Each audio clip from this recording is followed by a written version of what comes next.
The story begins with a person named Sorrow hiding inside a room where suddenly a woman enters and scolds him. In a fit of rage, Sorrow picks up a hammer and kills the woman. The narrative then shifts to the viewpoint of a boy who has wet his bed and seeks his sister's help to clean it up.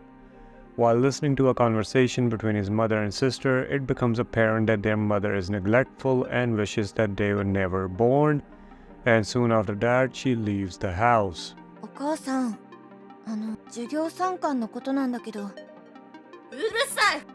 話しかけてこないで！ほんと鬱陶しい。あんたたちさえいなければ。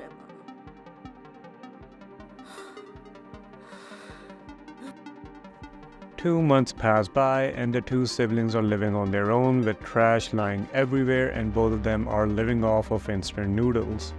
The boy asks his sister when their mother will return, or if she will ever return at all, and the sister reassures him that she will indeed come back.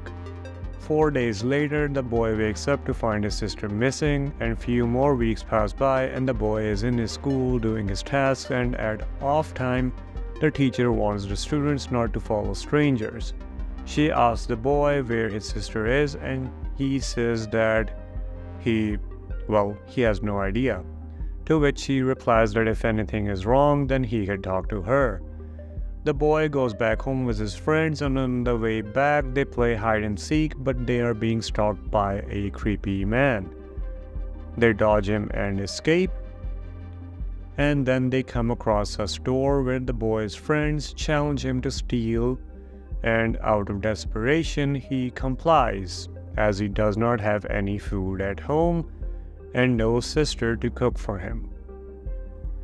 So he steals the food and notices that the creepy man from the playground is staring at him or stalking him. He succeeds in shoplifting and then goes back home with his friends, and the two of them offer to help him if he ever needs their help. Back home, the boy has a nightmare where a clown has kidnapped his sister and is forced to save her, but is caught in the end by the clown, and he wakes up over the sound of his cat, which scurries away.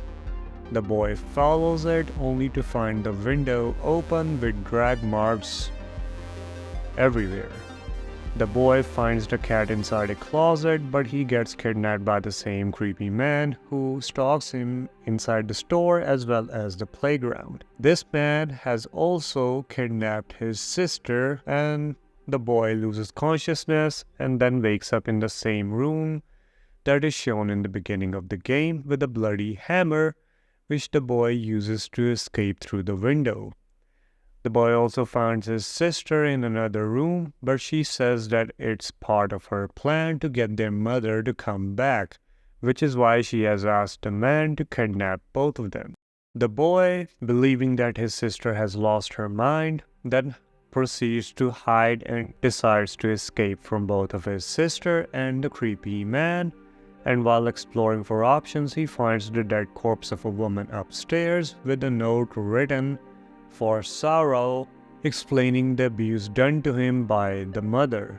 It is here that it is revealed that the man who kidnapped the boy and his sister is none other than Sorrow himself, who is mentally ill due to the abuse inflicted on him by his mother because he seemed to look like his father.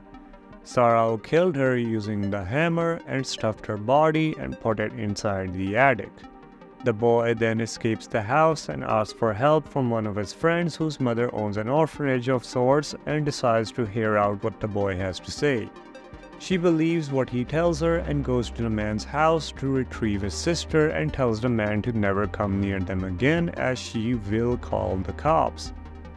Back at the orphanage, it seems that both the brother and sister had gotten used to the life there and are pretty much enjoying themselves, but soon their mother arrives and retrieves them and asks the sister what happened.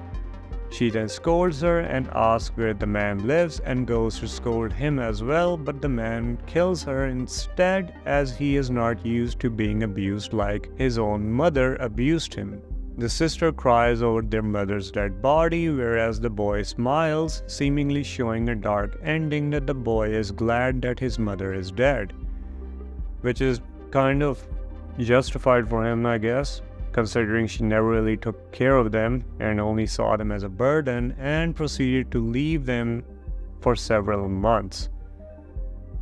And in one of the other endings, where if you decide to call the police or go to a friend's house that does not own the orphanage, they also proceed to call the police. So the police arrest the man and calls the mother, who sees that as an embarrassment for herself and then leaves the children alone again. なんであんたたちはそうやって私警察に呼び出されるなんて恥か。私だって暇じゃない。どうでもいいあんたたちのためになんで私がこんなこと二度と私の手間を煩わせないで。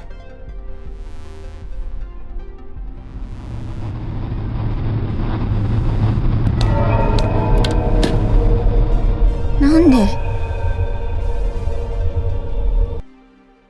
Wow.